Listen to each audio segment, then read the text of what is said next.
Meus amados irmãos, a graça e a paz do Senhor Jesus. Tudo bem com vocês? Graças a Deus. Meus amados, nesta noite eu quero compartilhar com vocês uma palavra de fundamental importância e de bastante relevância que vai edificar a sua fé, e para isto eu quero usar um texto aqui do livro do profeta Joel, capítulo de número 2, vamos ler do versículo de número 28 ao versículo de número 32, está escrito: depois disso derramarei o meu espírito sobre todas as pessoas, vossos filhos e vossas filhas profetizarão, vossos velhos terão sonhos, vossos jovens terão visões, até sobre os servos e sobre as servas derramarei o meu espírito naqueles dias, manifestarei maravilhas no céu e na terra, sangue e fogo e colunas de fumaça, o sol se converterá em trevas e a lua em sangue, antes que venha o grande e terrível dia do Senhor. E todo aquele que invocar o nome do Senhor será salvo, pois os que escaparem estarão no Monte Sião, em Jerusalém, como o Senhor prometeu, e aqueles que o Senhor chamar estarão entre os sobreviventes. Amém? Glória a Deus, louvado seja o nome do Senhor. Vamos orar. Senhor, meu Deus e meu Pai, exaltado e engrandecido seja o seu nome. O Senhor é santo, o Senhor é poderoso, o Senhor é majestoso, grandioso, o El Shaddai, o Todo-Poderoso. Ó Pai, nesta noite eu te peço em nome do Senhor Jesus, traz luz à revelação, que seu Espírito se mova nesta palavra, glorificando mais uma vez o Senhor Jesus para o louvor da sua glória, em nome de Jesus. Amém. Glória a Deus. Meus amados, nós estamos aqui diante de um livro cujo autor é o profeta Joel. E quando nós observamos o contexto desse texto áureo que lemos, nós vemos aqui um prenúncio, um anúncio da parte de Deus mediante o seu profeta Joel, que traria juízo sobre a nação devido ao pecado da nação. E em segundo lugar, nós vemos um convite da parte de Deus para o seu povo, mediante o profeta, ao arrependimento. E em terceiro lugar, nós vemos uma promessa de restauração, caso o povo se arrependesse, como se arrependeu. E em quarto lugar, nós vemos aqui esta promessa maravilhosa da parte de Deus, mediante o profeta Joel, em que nos últimos dias ele derramaria do seu espírito sobre toda a carne. E esta promessa se cumpre 50 dias após morte e ressurreição do Senhor Jesus, no dia de Pentecoste. E não obstante, quando nós observamos esse texto em minúcia, nós vemos aqui Deus prometendo para o seu povo o derramamento do seu espírito, que seria algo sem distinção, onde Deus derramaria sobre todas as pessoas, sobre os filhos e sobre as filhas, e estes mesmo profetizaria, como está escrito no texto: depois disso, derramarei o meu espírito sobre todas as pessoas. Vossos filhos e vossas filhas profetizarão. Vossos velhos terão sonhos, vossos jovens terão visões. Então, a promessa do derramar do espírito sobre os filhos e sobre as filhas. Mas também Deus inclui os velhos, os idosos, que terão sonhos. E esta promessa é maravilhosa, porque Deus não deixa ninguém de fora. Deus pega do novo ao velho e faz a promessa que derramaria do seu espírito. E como nós vemos no livro de Atos, nós vemos o cumprimento desta profecia. 50 dias após morte e ressurreição de nosso Senhor Jesus Cristo. Quando os discípulos do Senhor Jesus estão reunidos no cenáculo, houve o derramado do Espírito. O Espírito desceu como forma de um vento impetuoso. e línguas como de fogo foram repartidas entre os discípulos. E ali nós vemos o cumprimento desta profecia. Mas esta profecia não parou ali. Ela continua se cumprindo entre século e geração. E nos últimos dias, antes da volta do Senhor, nós teremos um cumprimento replicado, onde Deus tornará a derramar de uma forma abrangente do seu Espírito sobre todas as pessoas. E haverá um grande avivamento, porque quando nós observamos o livro de Atos, nós vemos o derramado do Espírito, mas o apóstolo São Pedro faz menção em que manifestarei maravilhas no céu e na terra, sangue, fogo e colunas de fumaça. Nós não vemos menção desta segunda parte se cumprindo. Portanto, esta segunda parte se cumprirá antes da vinda do Senhor, como também está escrito em Mateus 24. E é neste período que haverá esta profecia, será replicada e haverá este mover, este grande derramado do Espírito, como houve em Atos dos Apóstolos, 50 dias pós morte e ressurreição do Senhor Jesus Cristo.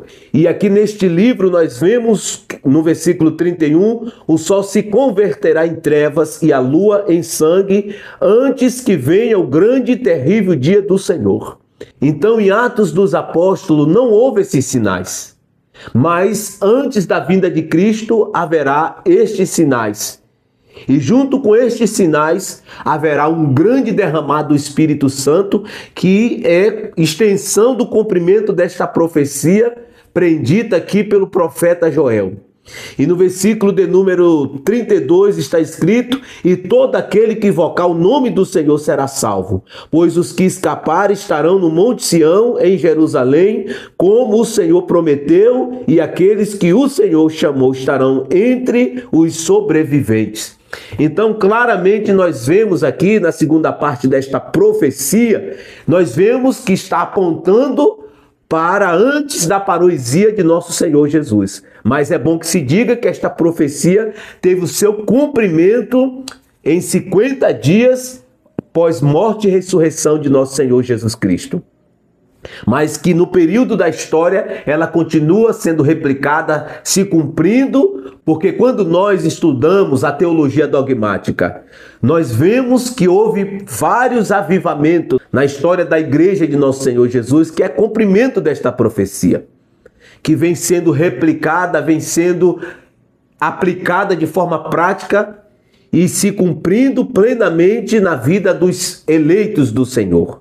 Mas que nos últimos tempos haverá um cumprimento também pleno desta profecia, que será replicada antes da volta do Senhor Jesus Cristo. Mas quando o texto aqui no versículo 29 traz esta expressão: até sobre os servos e sobre as servas derramarei o meu espírito naqueles dias. Isto aqui traz a ideia, como nós vemos no presente século, o derramado do Espírito sobre os gentios, aqueles que não faziam parte da congregação de Israel.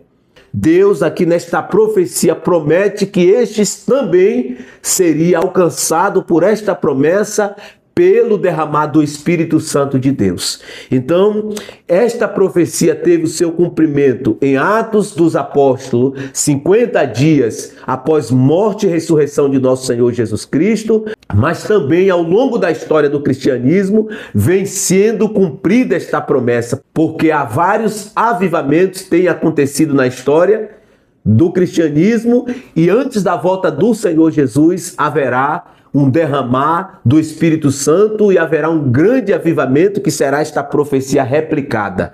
Amém? Glória a Deus. Dito isto, eu quero falar com você nesta noite sobre este tema, a missão do Espírito Santo. Mas antes mesmo de começar a disseminar esta palavra, eu quero trazer alguns textos que faz menção da pessoa do Espírito Santo, da sua divindade, da sua pré-existência como Deus, e que traz aqui o seu nome. Amém? Glória a Deus. Hebreus capítulo 9, versículo 14, ele é chamado do Espírito Eterno, ou seja, o Espírito de Deus é eterno. Ele não passou a existir a um determinado momento. Ele é antes de todas as coisas. Ele é coeleito, coigual, coeterno com o Pai e com o Filho. Romanos, capítulo de número 8, versículo 9. Ele é chamado aqui do Espírito de Deus e também é mencionado o seu nome como Espírito de Cristo. Hebreus, capítulo 10, versículo de número 29, traz aqui a menção do seu nome como Espírito da Graça. Então, todos esses versículos traz aqui menção do nome do Espírito Santo, a identificação da pessoa do Espírito Santo, que é a terceira pessoa da Trindade. O fato dele ser mencionado em terceira colocação na doutrina da Trindade não significa dizer que ele é menor ou é inferior ao Pai e o Filho. Não, ele é igual ao Pai e igual ao Filho. É a mesma essência, da mesma categoria, e é Deus como Pai e como o Filho.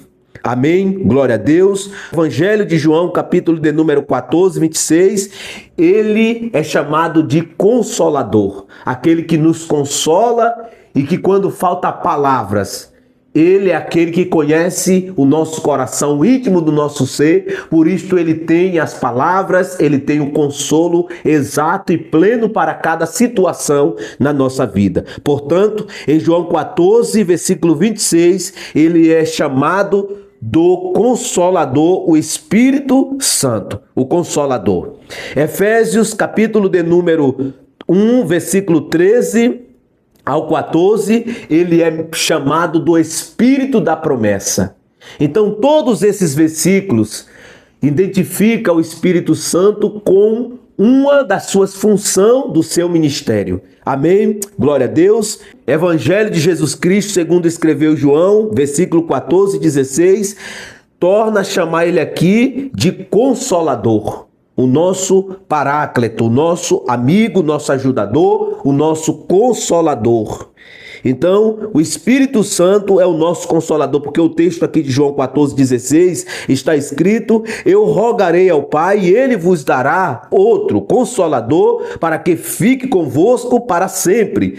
Então, quando Cristo diz para os seus discípulos que ele estava indo para o Pai, mas ele rogaria ao Pai que mandasse outro, isto aqui não significa que o Espírito Santo, como eu já disse, vou ser redundante, que ele é inferior ao Senhor Jesus. Pelo contrário, esta afirmação, o Pai enviará outro, isto significa no original grego que ele é da mesma essência, da mesma categoria, porque quando Jesus menciona, eu rogarei ao Pai e ele vos dará outro, Jesus está aqui indicando que o Espírito Santo seria alguém idêntico a ele em essência, natureza e divindade, e não um substantivo de inferioridade.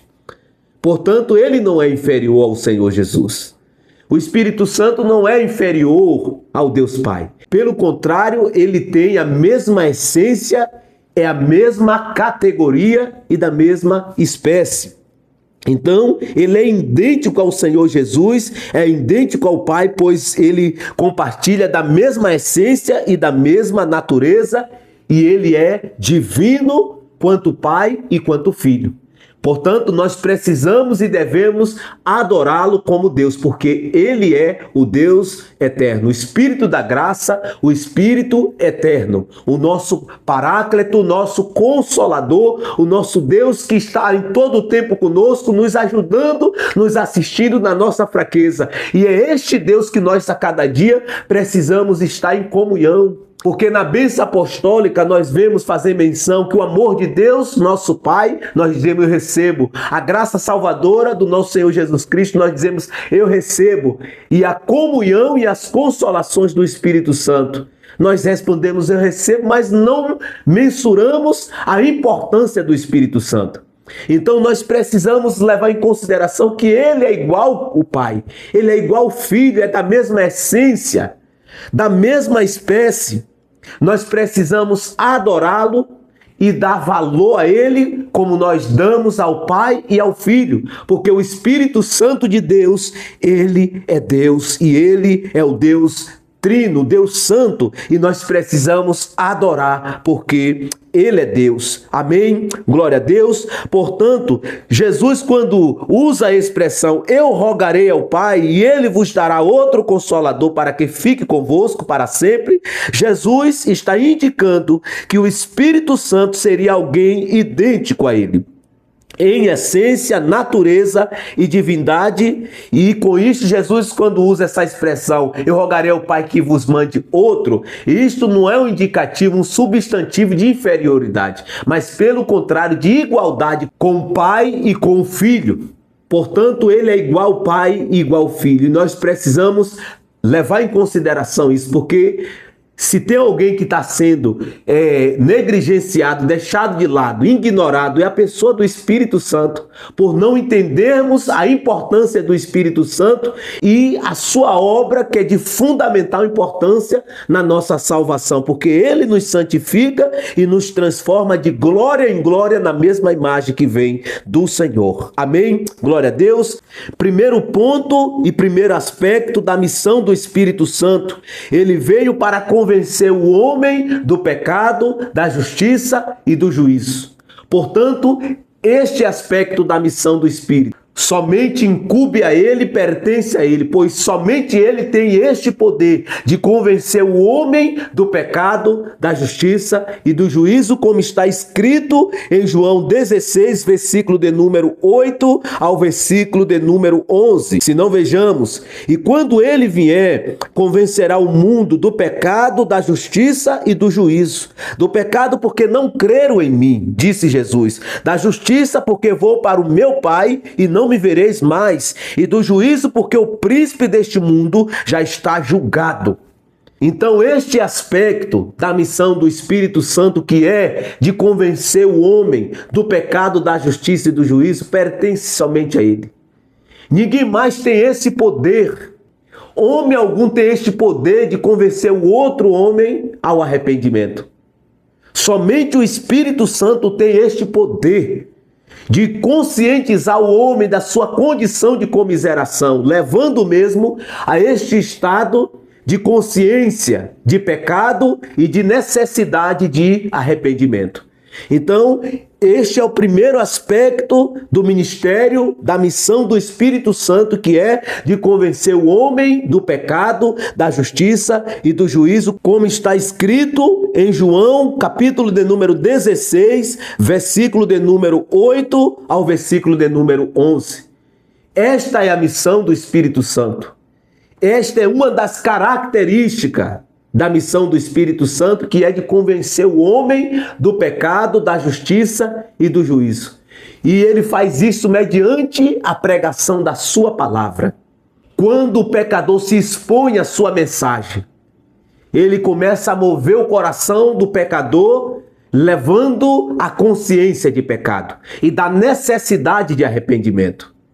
Como está escrito em Atos capítulo 2, quando nós nos reportamos para Atos capítulo de número 2, nós vemos que após o Espírito ter descido sobre os apóstolos e línguas como de fogo repartida entre eles, e eles começam a falar em outras línguas, estava ali em Jerusalém no dia da festa de Pentecoste, judeus de 14 nações helênicas, e quando eles ouviram este som, a palavra do Senhor traz a narrativa que eles correm, impactados com a experiência que eles estavam ouvindo, porque eles ouviam os apóstolos falando nas suas línguas maternas, e ele dizia: como estes homens, sem estudo, sem ter língua eruditas, fala na nossa própria língua e nós entendemos.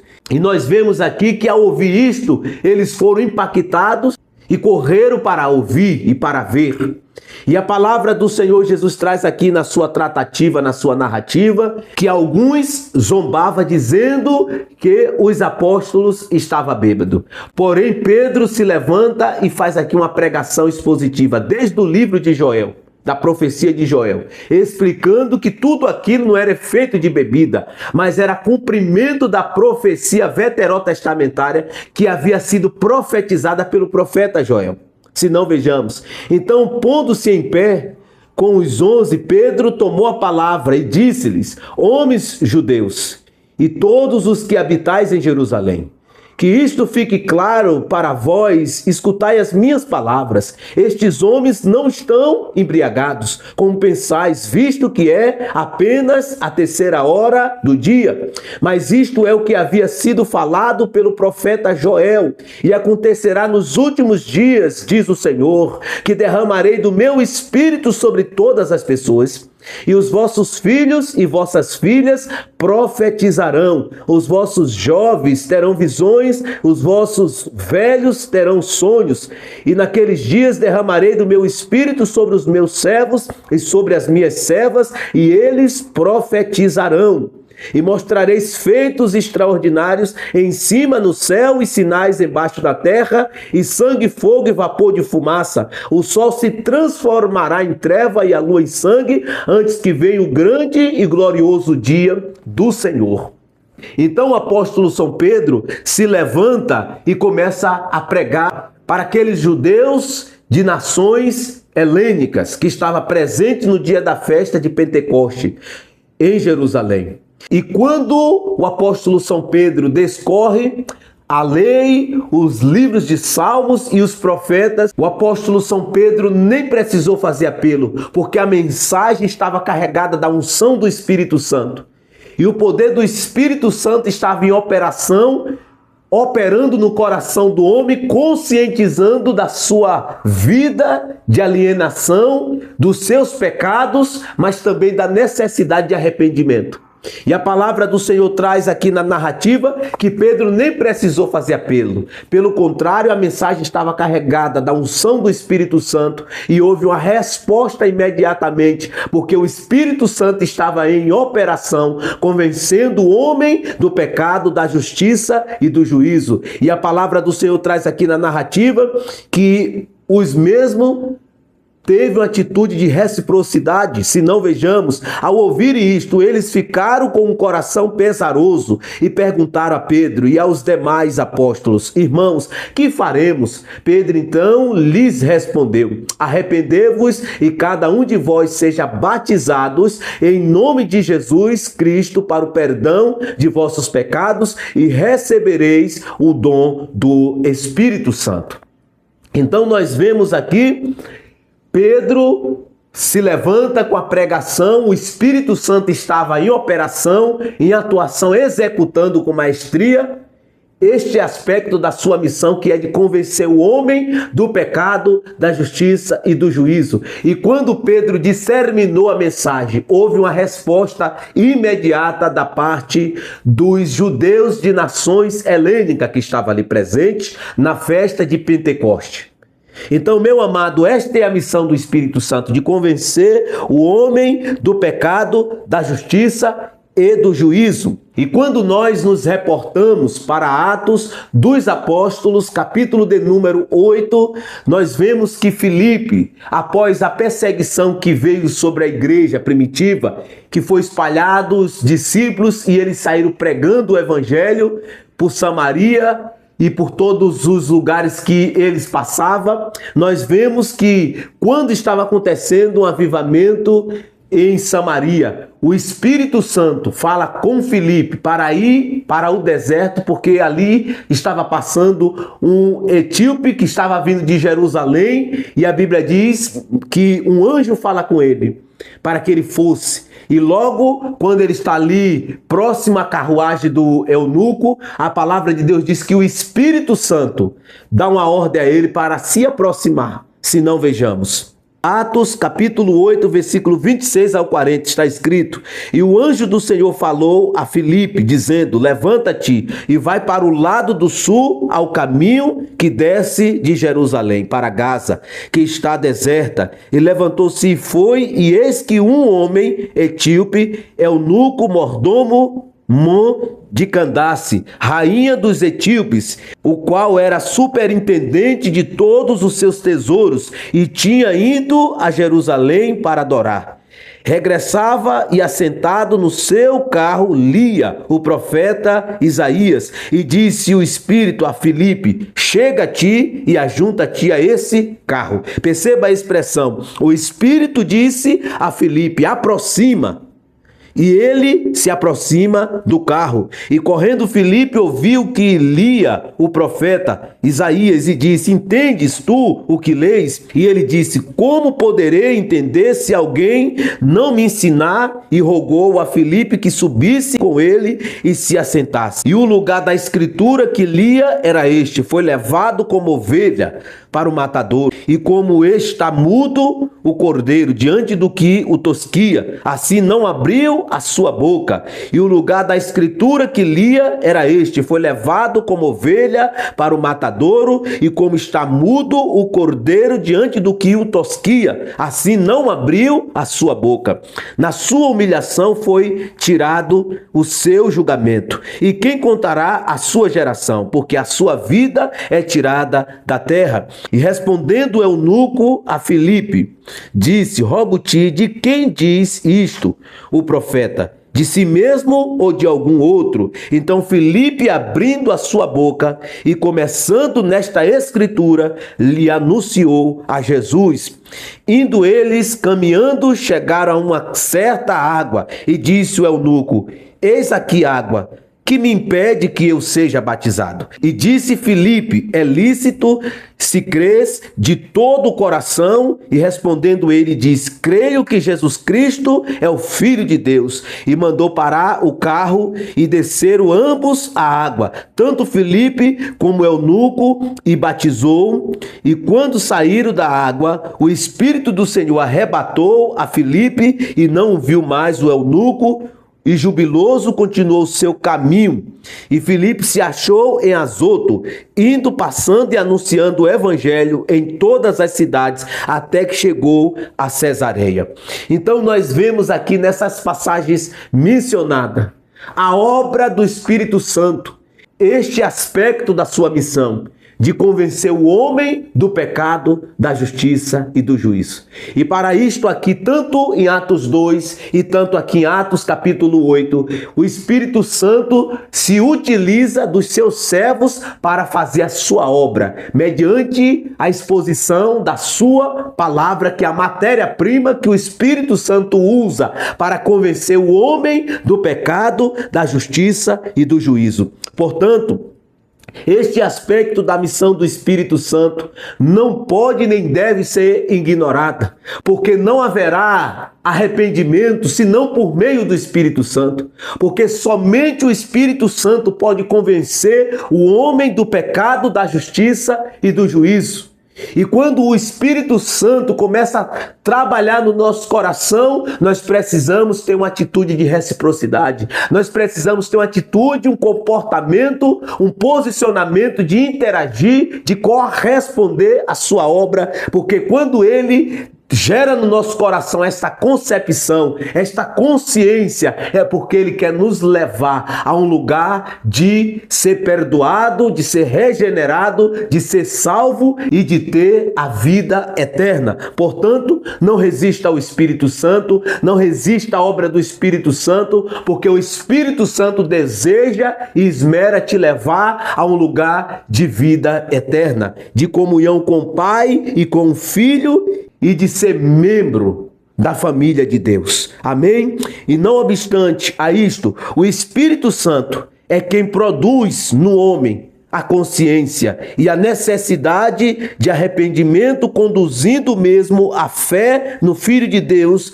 com isto produzindo novo nascimento, como está escrito em João 3, versículos 5 e 6. O contexto aqui traz na sua narrativa que Jesus estava dialogando com Nicodemo, um dos mestres da lei, que foi ao encontro de Jesus durante a noite, provavelmente porque não queria ser visto. Porém, quando ele chega diante de Jesus e elogia Jesus, Jesus começa a falar para ele de novo nascimento, que se dá mediante o Espírito Santo, que gera esta consciência, produzindo arrependimento, nos levando a este lugar de novo nascimento. pela fé no Filho de Deus. Se não, vejamos João capítulo de número 3, versículos 5 e 6, está escrito: Jesus respondeu: na verdade te digo, que aquele que não nascer da água e do Espírito não pode entrar no reino de Deus. O que é nascido da carne é carne, e o que é nascido do Espírito é Espírito. Então nós vemos aqui a atuação e a operação do Espírito Santo nesta obra do novo nascimento. Porque é Ele que nos convence do pecado, da justiça e do juízo, nos levando a este lugar de arrependimento, mas também de novo nascimento. Como Jesus falou a Nicodemos: na verdade te digo que aquele que não nascer da água e do Espírito não pode ver o reino de Deus. A água aqui é uma clara referência à palavra de Deus em primeira instância, mas o Espírito aqui refere-se ao Espírito Santo. Então, é o Espírito Santo que gera em nós esta consciência de arrependimento e da necessidade do novo nascimento. Porque quando o homem peca no jardim, no Éden, houve ali a depravação e a alienação do homem total de Deus. Portanto, agora todos que vêm da linhagem adâmica precisam passar pelo novo nascimento, que é gerado pelo Espírito Santo de Deus, nos convencendo do pecado, da justiça e do juízo e nos conscientizando desta necessidade. Portanto, esta obra, este aspecto da missão do Espírito Santo de convencer o homem do pecado, da justiça e do juízo faz parte da sua missão e nós precisamos levar em consideração. Então, o Espírito Santo de Deus gera esta consciência em nós, mediante a sua palavra, nos levando a este lugar de arrependimento para que nós possamos ser regenerados, que é o novo nascimento, como está escrito em Tiago 1,18. Se não, vejamos: segundo a sua vontade, ele nos gerou pela palavra da verdade, para que fossemos como primícias das suas criaturas. Então, o Espírito Santo de Deus opera em nós, pecadores, esta capacitação mediante a sua palavra, mediante a pregação da sua palavra. Ele usa, pois é a sua matéria-prima, que ele usa para trabalhar no coração do pecador, e quando o pecador é conscientizado e tem uma atitude de reciprocidade, dá uma resposta ao convite do Espírito Santo, ao arrependimento, aí há novo nascimento, aí há perdão, a santificação, a redenção, a vida eterna. Porque o texto de Tiago é fático ao dizer: segundo a sua vontade, ele nos gerou pela palavra da verdade, para que fossemos como primícias das suas criaturas. Então, pela sua vontade, foi segundo a sua vontade. Tudo isto não é por meio de meritocracia, não é porque nós merecemos, mas é pela sua graça. Porque ele, como Espírito da graça, ele derrama graça sobre nós. E segundo a sua vontade, ele nos gerou pela sua palavra, por meio da sua santa palavra. Esta palavra que é divinamente inspirada pelo Espírito Santo.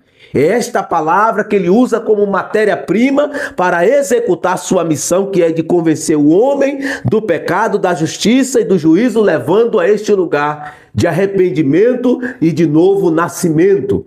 Porque, como eu já disse, vou ser redundante, o homem ao pecar entrou nesse lugar de morte espiritual. Agora carece da graça de Deus de se arrepender e de ser regenerado novamente no seu espírito. E o Espírito de Deus é que executa com maestria este propósito em nossa vida, como está escrito em Tiago: segundo a sua vontade, ele nos gerou pela palavra da verdade, para que fossemos como primícias das suas criaturas. Segundo os Coríntios, capítulo de número 5, versículo 17.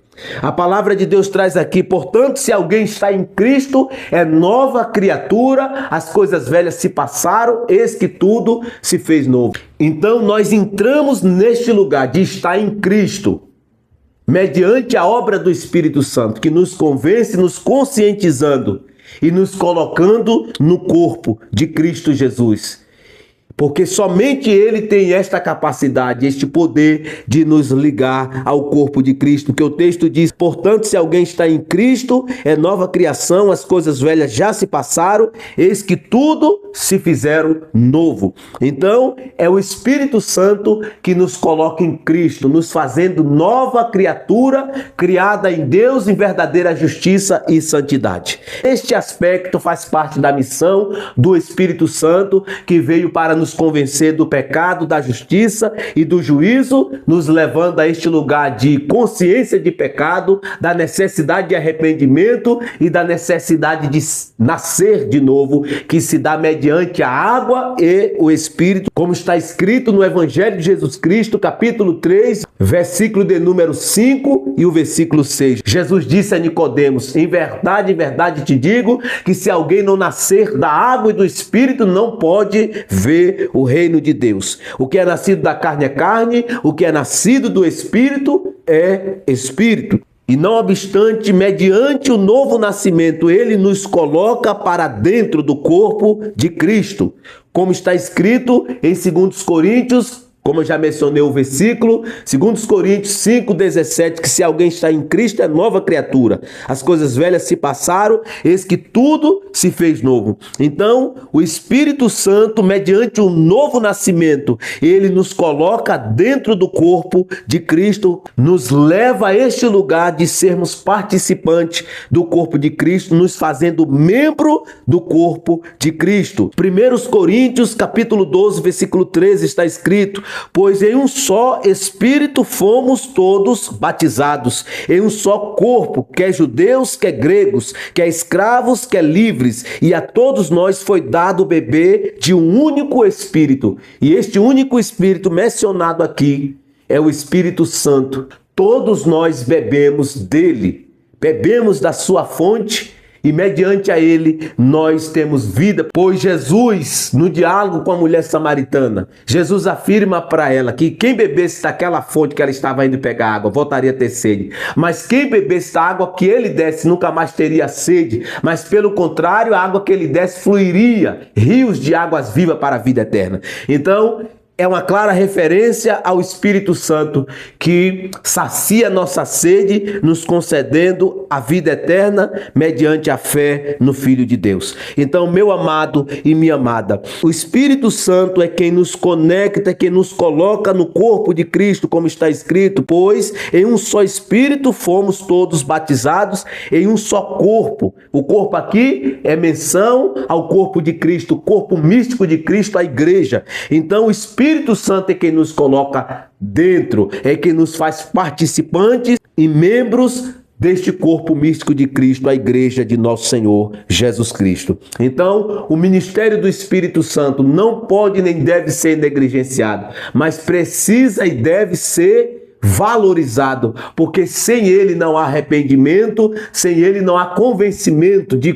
pecado. Não há consciência de pecado, porque é o Espírito que nos convence do pecado, da justiça e do juízo. Então nós precisamos valorizá-lo, nós precisamos a cada dia penetrarmos este lugar de relacionamento com o Espírito Santo, de estarmos sensíveis à sua voz, para que ele gere em nós a cada dia esta consciência, até mesmo nós que já nascemos da água do Espírito, esta consciência da santidade de Deus, que não pode, que nem compartilha com o pecado. Então, nós precisamos estarmos sensíveis ao ministério do Espírito Santo. Segundo ponto, da missão do Espírito Santo. Após nos convencer do pecado, da justiça e do juízo, e nos levando ao arrependimento, novo nascimento, o Espírito Santo começa na vida do pecador a obra de santificação e de transformação, como está escrito em Filipenses 1:6, está escrito: estou certo disto, que aquele que começou a boa obra em vós irá completá-la até o dia de Cristo. Quando foi que esta obra começou? No novo nascimento, a obra de santificação e de transformação na mesma imagem que vem do Senhor, como está escrito em 2 Coríntios, capítulo de número 3, versículo 17 e 18. Se não, vejamos: ora, o Senhor é o Espírito, e onde está o Espírito do Senhor, ali a liberdade. verdade. E todos nós, com a face descoberta, contemplamos a glória do Senhor segundo a sua imagem, estamos sendo transformados com glória cada vez maior, a qual vem do Senhor, que é o Espírito. Então, nós vemos aqui neste segundo aspecto da missão do Espírito Santo de Deus. O Espírito Santo, ele nos santifica, ele nos transforma de glória em glória na mesma imagem do Senhor. Porque isto faz parte da missão do Espírito Santo de Deus. Ele veio para nos santificar e para nos transformar. E este mesmo começou uma obra na nossa vida. E a palavra de Deus em Filipenses 1,6 diz que ele vai completar até o dia do Senhor Jesus. Mas não é uma obra unilateral, onde somente o Espírito realiza. Há uma participação nossa que é de se dispor, de estar disponível e de estar sensível a Ele, para que Ele nos transforme de glória em glória na mesma imagem do Senhor, para que Ele nos santifique. Porque quando nós resistimos ao Espírito Santo, nós o impossibilitamos de realizar em nós a sua obra. Porque muitas das vezes nós achamos, por Ele ser o Deus Todo-Poderoso, o Deus Eterno, e por Ele possuir todo o poder, Ele vai impor em nós a goela abaixo. Negativo. É uma obra conjunta e mútua, onde o Espírito Santo faz a parte dele e nós temos a nossa parte, que é de interagir e de se permitir ser transformado, santificado pelo Espírito Santo de Deus. Então nós precisamos nos submetermos à sua obra, que é de nos transformar de glória em glória na mesma imagem do Senhor, mas também de nos santificar, como está escrito em 1 Pedro, capítulo 1, versículo 2. Se não vejamos, eleitos segundo a presciência de Deus Pai, em santificação do Espírito, para a obediência e a expansão do sangue de Jesus Cristo. Então o Espírito Santo de Deus nos santifica, nos qualificando, nos capacitando para obedecer ao Senhor. Portanto, as mensagens hipergraça que existem por aí, que não há obediência na nova aliança, isto é um grande equívoco, porque a obediência sim, e o fato de nós obedecer não significa dizer que nós temos mérito por obedecer. Porque quando nós obedecemos, é o Espírito de Deus que está nos santificando e nos capacitando a viver neste lugar de obediência. Porque o texto é fático ao dizer: eleitos segundo a presciência de Deus Pai, em santificação do Espírito, para a obediência e a expansão do sangue de Jesus Cristo.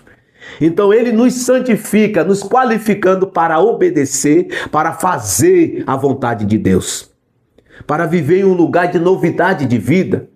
Porque se alguém está em Cristo, é nova criação. As coisas velhas se passaram, a vida de pecado passou. Portanto, o mesmo não deve viver mais na iguaria do pecado. Pelo contrário, ele é chamado a despir do velho homem e se revestir do novo homem, criado em Deus em verdadeira justiça e santidade.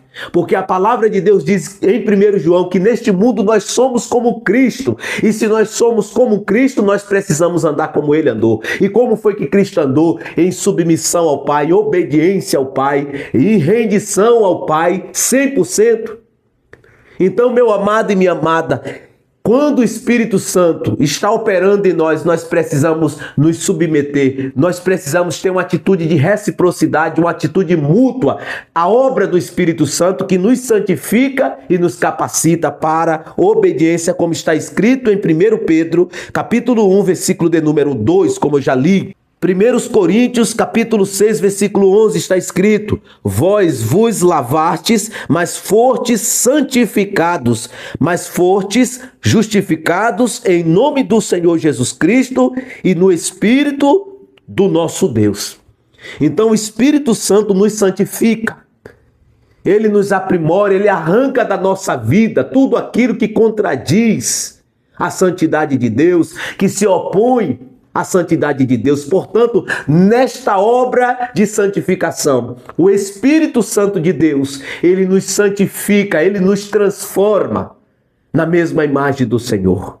E nós precisamos estar submisso, sensível e disponível para que Ele realize em nós esta obra magnífica, fabulosa, esta obra extraordinária que é de nos santificar e de nos justificar a cada dia no nome do Senhor Jesus Cristo, e nos levando a este lugar de plena submissão e rendição ao senhorio de nosso Senhor Jesus Cristo. Romanos 8,13 está escrito: se pelo Espírito mortificar-te as obras do corpo, vivereis. Então, nós vemos aqui o versículo apresentando esta ideia dessa obra mútua, onde o Espírito faz a sua parte e nós interagimos com aquilo que ele está operando em nós. Porque o texto é fático ao dizer: se pelo Espírito mortificardes as obras da carne, vivereis. Portanto, há um convite aqui a este lugar de abrir mão de toda carnalidade. Porque o contexto apresenta isto. Abrir mão de toda carnalidade para viver no Espírito. Viver uma vida de santidade, uma vida que agrada o nosso Deus, o nosso Pai. Porque o versículo é fático ao dizer: se pelo Espírito mortificardes as obras do corpo, vivereis. Então, não há lugar algum na nova aliança para os cristãos viver neste lugar de carnalidade, em um lugar de uma vida de pecaminosidade. Não há lugar. Se alguém nasceu da água do Espírito, já não convém mais esse lugar, porque a palavra de Deus diz sim, em 1 João capítulo 3, a Bíblia diz que aqueles que são nascidos de Deus não vivem pecando, porque a semente de Deus permanece em nós. Aqui a semente fala tanto do Espírito, mas da nova natureza de Deus, que nos foi imputada no novo nascimento. Nos foi comunicado. Então esta natureza nova, o Espírito de Deus que habita em nós, não permite mais que nós vivamos neste lugar. Portanto, se alguém viver neste lugar, está vivendo a vida de pecado, deliberadamente na prática do pecado, não nasceu de novo. Porque o mesmo texto é fático ao dizer que aqueles que são nascidos de Deus não pecam habitualmente. Porque a semente de Deus permanece e ele não pode permanecer na prática do pecado. Então, nós não podemos e nem devemos achar que a graça é uma carta em branco para que nós vivamos deliberadamente na prática do pecado. Não, a obra do Espírito Santo precisa ser temida, precisa ser respeitada e valorizada, que esta obra tanto de nos convencer, mas também de nos santificar e de nos transformar na mesma imagem do Senhor.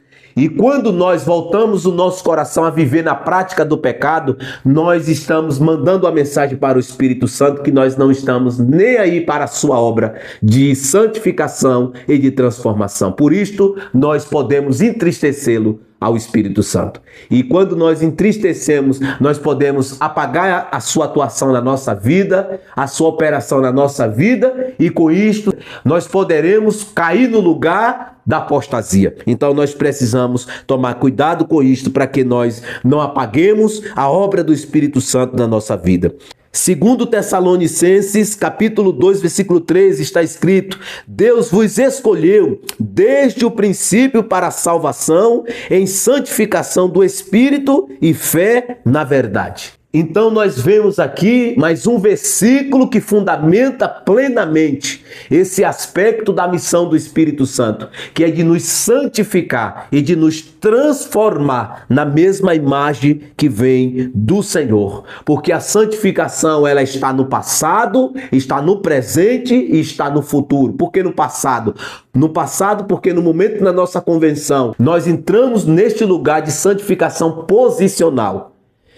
Mas após passar por este lugar da santificação posicional, nós entramos no lugar da santificação progressiva, que está acontecendo diariamente. O Espírito Santo está nos santificando e nos transformando de glória em glória na mesma imagem do Senhor. E a santificação final que se dará no dia do arrebatamento da igreja, aonde este corpo perecível será revestido do que é imperecível e este corpo mortal se revestirá do que é imortal. Portanto, nosso corpo será glorificado, que é a santificação final a obra do Espírito Santo.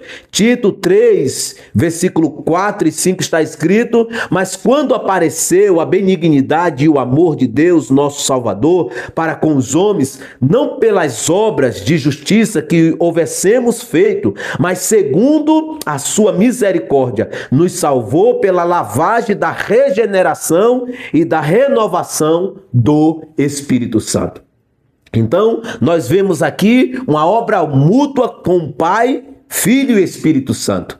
Porque o texto é enfático ao dizer: mas quando apareceu a benignidade e o amor de Deus, nosso Salvador, para com os homens, não pelas obras de justiça que houvessemos feito, mas segundo a sua misericórdia derramada na cruz do Calvário, mediante ao seu Filho, nos salvou pela lavagem da regeneração e da renovação do Espírito Santo. A palavra regenerar aqui está claramente se referindo ao novo nascimento, quando o pecador se arrepende e crê no Filho de Deus. Aí, ao novo nascimento. Mas o texto ainda continua: e da renovação do Espírito Santo. Ou seja, no novo nascimento, ele também nos renova, para viver em novidade de vida e não na velhice da letra, não na velhice de uma vida de pecado, mas pelo contrário, nós somos renovados para viver em novidade de vida, como está escrito em Efésios 4, que nós somos chamados a este lugar, despido o velho homem e se revestir do novo homem, criado em Deus em verdadeira justiça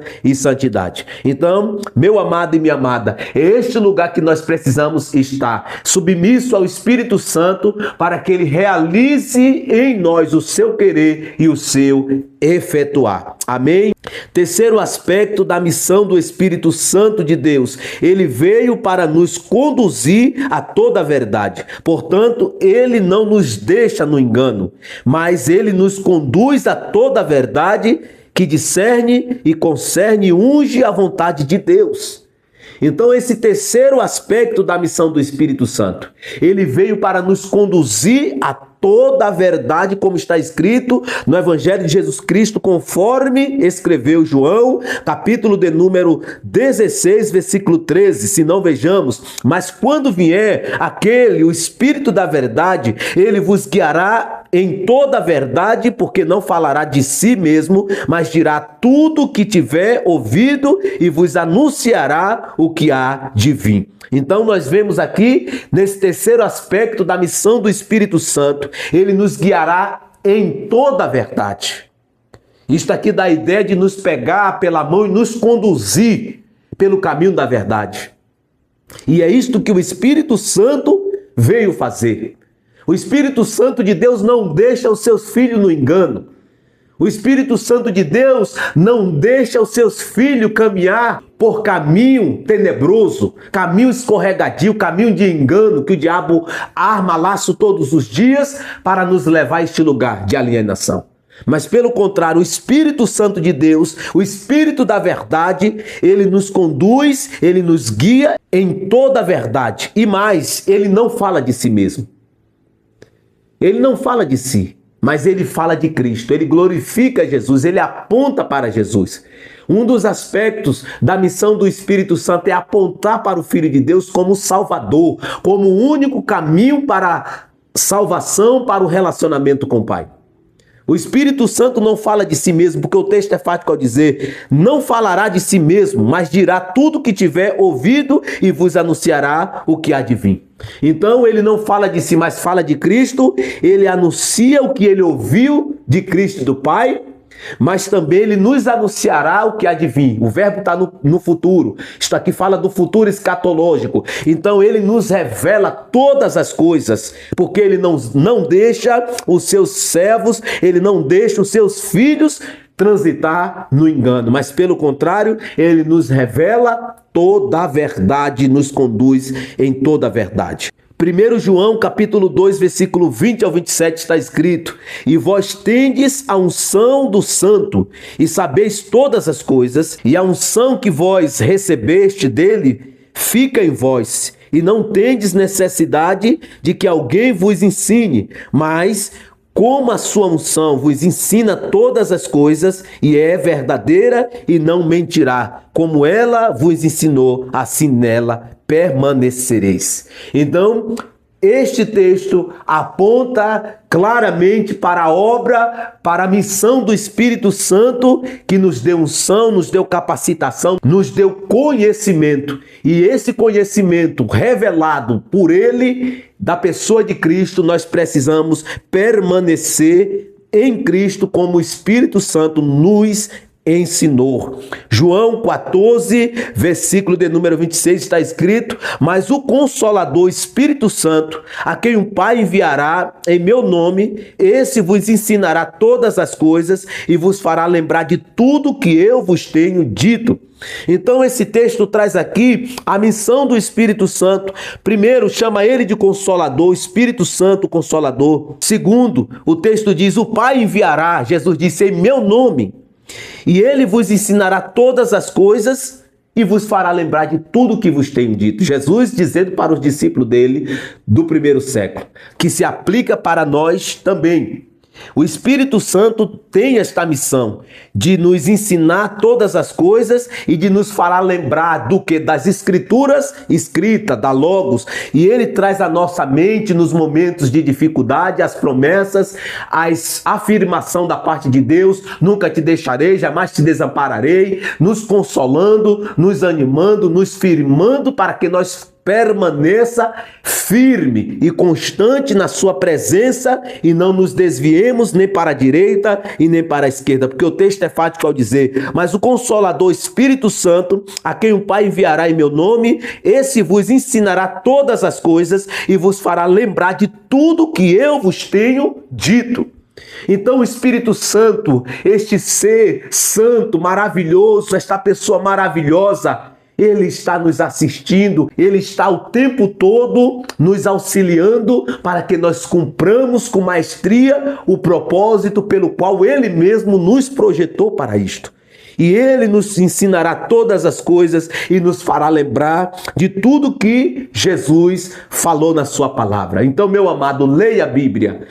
Medite na palavra de Deus, rumine a palavra de Deus, porque nos momentos cruciais o Espírito Santo lançará a mão da matéria-prima, que é a palavra Logos, e trará à sua memória as promessas de Deus, aquilo que você tem lido, que você precisa pensar. Então você precisa ler, porque não virá em um download subitâneo que você nunca leu e de repente vai aparecer na sua mente. Negativo, não é desse jeito. Ele pode fazer? Claro que sim, que ele é todo poderoso. Mas ele faz mediante a medida da exposição que nós nos disponibilizamos diante da sua palavra, que é a sua matéria-prima, que ele usa para executar o seu propósito. 1 Coríntios, capítulo de número 2, versículo 10 e 11 está escrito: mas Deus nulo revelou pelo Espírito, porque o Espírito a todas as coisas prescruta, até mesmo as profundezas de Deus, e nos revela. Então, o Espírito Santo prescruta o coração do Pai, do Deus Pai, e ele nos revela o coração do Pai.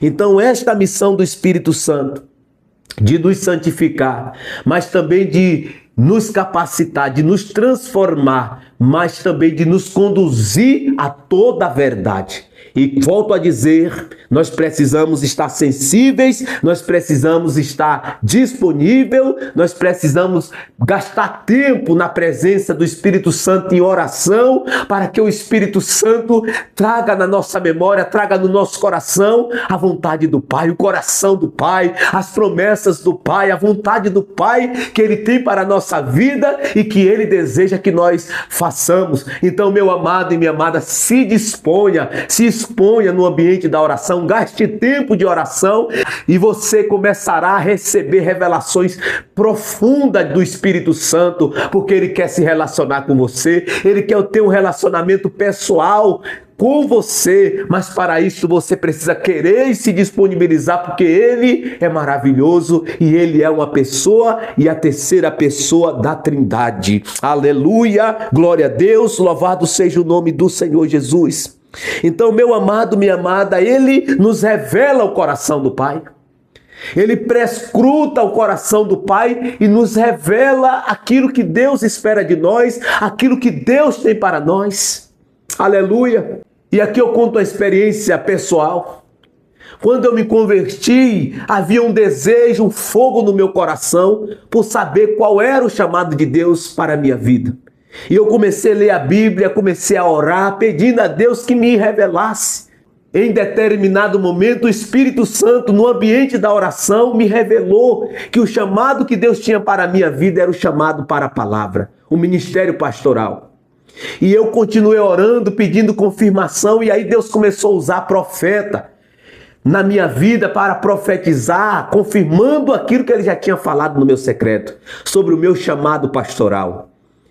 E se você tem esse desejo também de conhecer e saber qual ministério Deus tem para a sua vida, você precisa se disponibilizar, se expor ao ambiente da oração, em oração, na leitura da palavra. E o Espírito Santo, que conhece o coração do Pai, que prescruta o coração do Pai, revelará os planos que Deus projetou para a sua vida. Mas para isso você precisa gastar tempo em oração, gastar tempo na palavra, para que você possa receber a revelação da parte do Espírito Santo. Qual é o ministério que Deus tem para a sua vida? Amém. Glória a Deus. Louvado seja o nome do Senhor Jesus. Quarto aspecto da missão do Espírito Santo.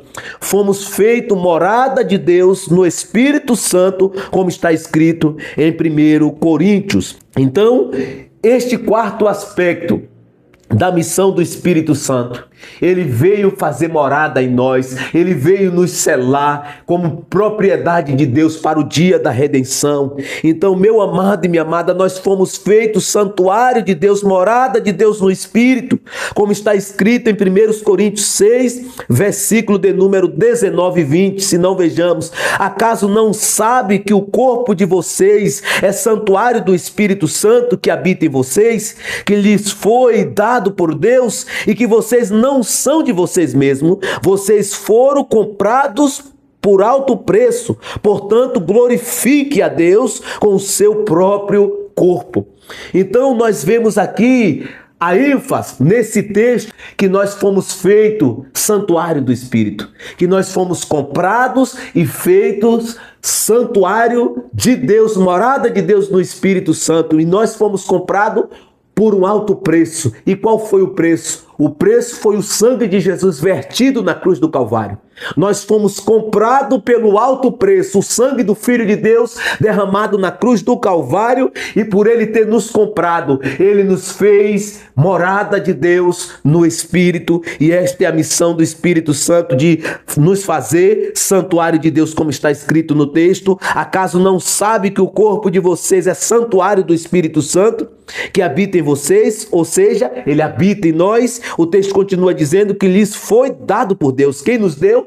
Deus nos deu o Espírito Santo mediante aquilo que Jesus fez na cruz do Calvário. Vocês não são de vocês mesmos. Ou seja, quando nós fomos comprados, entregamos a nossa vida para Ele, nós não pertencemos a nós mesmos. Nós temos um dono, e o nosso dono é Yeshua HaMashiach, o Senhor Jesus. Aleluia, oh aleluia, glória a Deus. Nós somos morada dele. Nós fomos comprados por Ele, nós precisamos valorizar isto, porque o texto é fático. Vocês foram comprados por um alto preço, portanto, glorifique a Deus no seu próprio corpo. Então, nós fomos comprados por Deus, feito morada de Deus no Espírito. Mas também nós precisamos glorificar a Deus no nosso corpo, porque o texto é fático. Portanto, glorifique a Deus com o seu próprio corpo. Então, isto significa dizer que nós precisamos nos manter em santidade, porque o Espírito nos santifica, mas a nossa parte é ficar longe do pecado, ficar longe de uma vida promíscua, ficar longe de uma vida de pecaminosidade. E em fazendo assim, nós estaremos glorificando a Deus. 1 Coríntios, capítulo de número 3, versículo de número 16 e 17 está escrito: não sabeis que sois o templo de Deus e que o Espírito Santo habita em vós? O templo de Deus que sois vós é santo. Então nós vemos aqui neste versículo que fundamenta esta doutrina. Nós somos santuários de Deus. Nós somos propriedade de Deus. E o nosso corpo é templo de Deus. E este templo é santo, como está escrito no texto. E não deve e nem pode ser dado ao pecado, à prostituição, ao adultério, à imoralidade sexual. Não pode.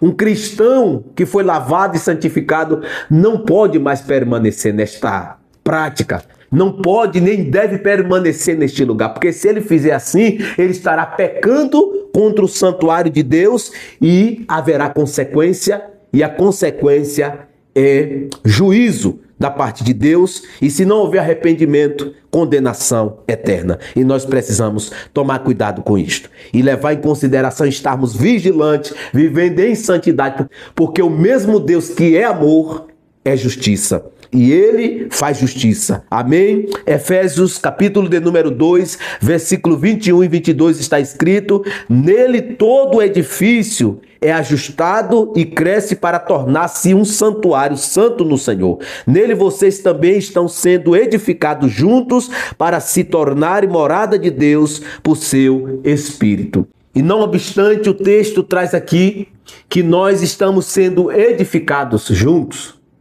para ser esta morada de Deus no Espírito Santo. E nós precisamos, meus amados, olharmos para a palavra de Deus com esse olhar de amor, com esse olhar de submissão, de humildade, de reconhecer que não pertencemos mais a nós mesmos, mas nós temos um dono, nós temos um Quírios, que é Cristo Jesus. E Ele é o nosso amo, e nós pertencemos a Ele, Ele é o nosso dono. E Ele nos comprou a preço de sangue, nos fazendo edifício, que é a igreja dele, na sua totalidade, porque o texto diz: nele todo o edifício é ajustado e cresce, ou seja, aperfeiçoamento, aprimoramento, transformação que está acontecendo no corpo místico de Cristo, a igreja, para tornar-se um santuário santo no Senhor. Nele vocês também estão sendo edificados, isto é, em Cristo, junto para se tornarem morada de Deus no Espírito. Então nós precisamos crer nesta palavra, receber esta palavra e não ignorar e nem rejeitar esta palavra. 1 Pedro 2,5 está escrito: vocês também, como pedras vivas, estão sendo edificados como casa espiritual para serem um sacerdócio santo. Quinto aspecto da missão do Espírito Santo. Ele veio com a missão de nos conduzir à verdadeira adoração que acontece no nosso espírito em conexão com o Deus Pai. Efésios 5, versículo 18 ao versículo de número 20. Então, neste quarto aspecto da missão do Espírito Santo, ele veio para nos conduzir à verdadeira adoração. E esta adoração, ela acontece no nosso espírito. E não cabe emocionalismo e sentimentalismo, aonde as pessoas se emocionam com música melódica. Não, a verdadeira adoração, ela acontece no nosso espírito, que toca nas nossas emoções, envolve o quebrantamento, as lágrimas, o dobrar dos joelhos, o levantar das mãos, o inclinar a cabeça. Tudo isto envolve a verdadeira adoração, quando vem a partir do Espírito e não a partir das emoções diretas, mas a partir do Espírito.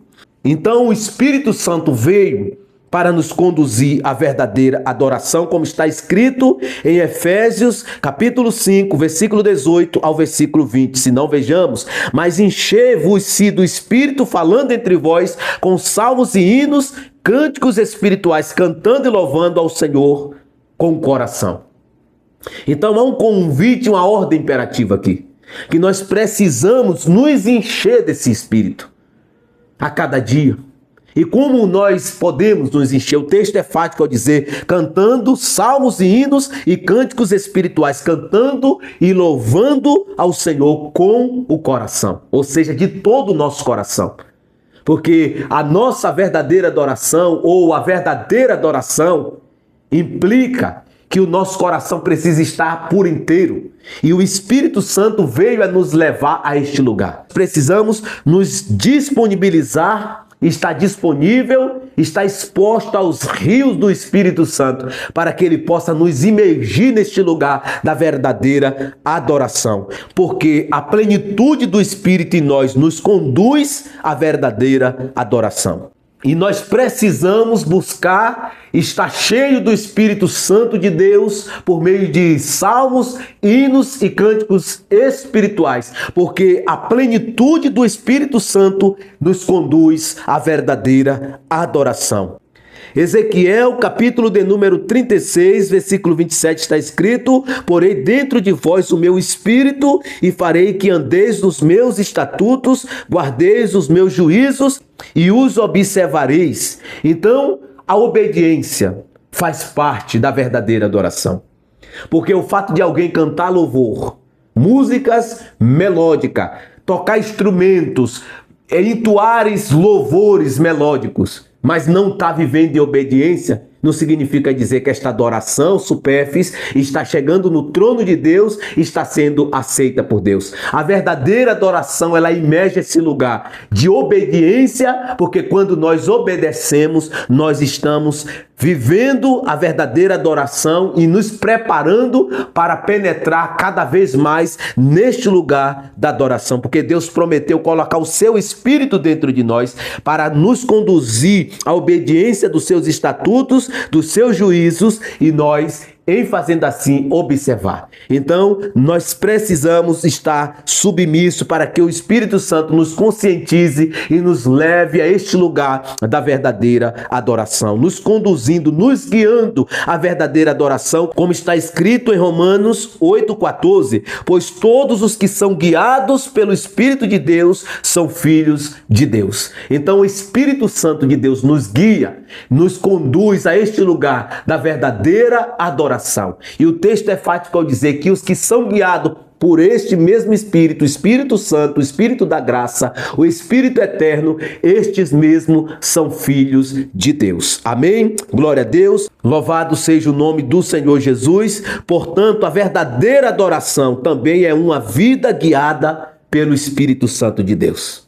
Então faz parte a obediência, ser guiado pelo Espírito Santo. Tudo isto faz parte da verdadeira adoração ao nosso Deus, ao nosso Pai, que deseja e esmera que os seus adoradores o adorem em espírito e em verdade. Sexto aspecto da missão do Espírito Santo: ele atuará na ressurreição de todos os cristãos que morreu em Cristo Jesus no dia da parousia, o arrebatamento da igreja.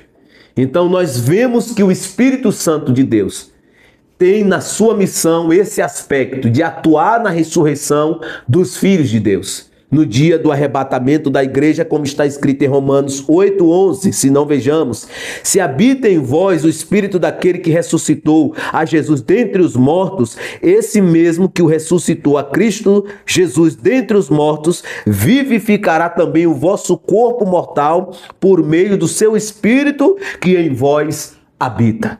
Portanto, a ressurreição dos cristãos faz parte da missão do Espírito Santo, que atuará no dia da parousia, como está escrito em Romanos, capítulo 8, versículo de número 11. O texto é fático ao dizer: se habita em vós o Espírito daquele que ressuscitou a Jesus dentre os mortos, esse mesmo que ressuscitou a Cristo Jesus dentre os mortos, vivificará também o vosso corpo mortal por meio do seu Espírito que em vós habita. Então é por meio do Espírito Santo que Deus vai levantar dentre os mortos todo aquele que creu em Jesus e que dorme no pó. No dia da parousia, no dia do arrebatamento da igreja, o Espírito Santo vai ressuscitar todos aqueles que dormem, e nós que tivermos vivos seremos transformados pelo Espírito Santo de Deus no dia da parousia.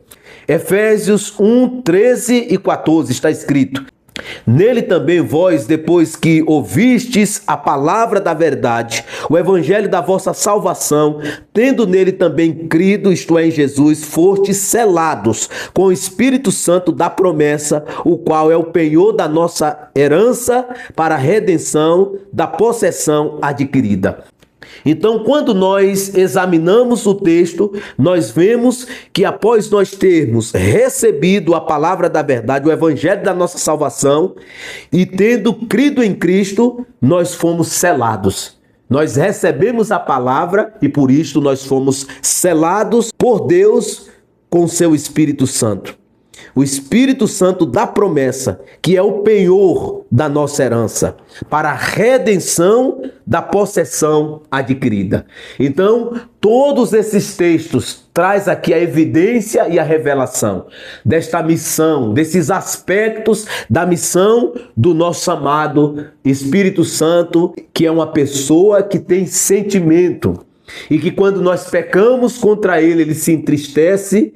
E, consequentemente, se nós continuarmos na prática do pecado, nós podemos apagar sua atuação, a sua influência na nossa vida, entrar em um lugar de apostasia. E nós precisamos tomar cuidado com isto. Efésios 4:30, a Bíblia diz: e não entristeçais o Espírito Santo de Deus, com o qual fostes selados para o dia da redenção. A palavra aqui, o dia da redenção, é uma clara referência ao dia da parousia, o dia do arrebatamento, aonde todos os cristãos que dormem no pó serão ressuscitados e nós que tivermos vivo, nós seremos transformados e iremos ser arrebatados, levado até as nuvens ao encontro do Senhor, como está escrito em 1 Tessalonicenses. Segundo os Coríntios, capítulo de número 1, versículo de número 21 e 22 está escrito: mas o que nos confirma convosco em Cristo e o que nos ungiu é Deus, o qual também nos selou e deu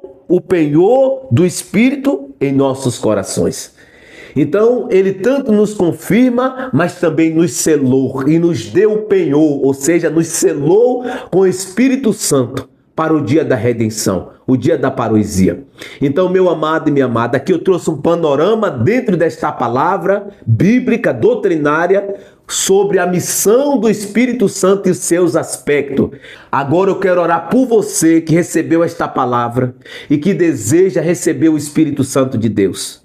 Para que você receba o Espírito, você precisa se arrepender e crer no Filho de Deus. E quando você tem este posicionamento, você entra neste lugar do novo nascimento e, selado pelo Espírito Santo de Deus, sai de um lugar de alienação, de condenação, para um lugar de filho de Deus e de membro da família de Deus e de templo do Espírito Santo de Deus. Então, se você recebeu esta palavra, ore comigo desta maneira: Senhor, eu recebi a sua palavra e eu reconheço que eu sou um pecador e eu te peço perdão dos meus pecados e eu te peço, escreve o meu nome no livro da vida para o louvor da sua glória. Eu te peço porque agora eu me arrependo e eu creio que Jesus Cristo é o Filho de Deus e ele veio para nos redimir, para nos resgatar de uma maneira fútil de viver. E nesta noite eu confesso o seu nome como Senhor e Salvador da minha vida, e eu o recebo nesta noite como meu Senhor, e eu entrego nas suas mãos a minha vida, em nome e para a glória do Senhor Jesus. Amém. Glória a Deus. Minha amada e meu amado,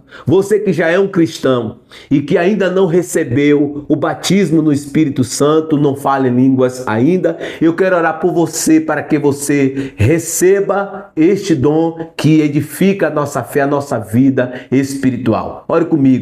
Senhor, eu desejo no meu coração ter essa experiência com o Espírito Santo. E eu te peço, Senhor, derrama essa experiência, esse revestimento do poder do alto sobre mim, para que eu receba capacitação sobrenatural mediante ao revestimento do poder do Espírito Santo, que é o batismo com o Espírito Santo. Ó Pai, em nome de Jesus, derrama sobre mim este batismo, esta capacitação sobrenatural, para que eu viva neste lugar de sobrenatural a cada dia em profundidade no Espírito. é o que eu te peço e eu desejo em nome e para a glória do Senhor Jesus. Amém. Glória a Deus. Meu amado e minha amada, se você orou desta forma, creia no seu coração que no tempo oportuno o Senhor vai te revestir do poder do alto e você vai receber o dom de línguas e você vai poder orar em outros idiomas, não o idioma dialeto humano, mas em idiomas espirituais. Você falará em línguas, porque tem a oração em língua e tem o dom de variedade de línguas. Quem sabe o Senhor não te dá o dom de variedade de línguas e você será um profeta da parte dele. Então, não desista, persevere, creia e você receberá da parte de Deus esse dom extraordinário. Um grande abraço e até o próximo vídeo.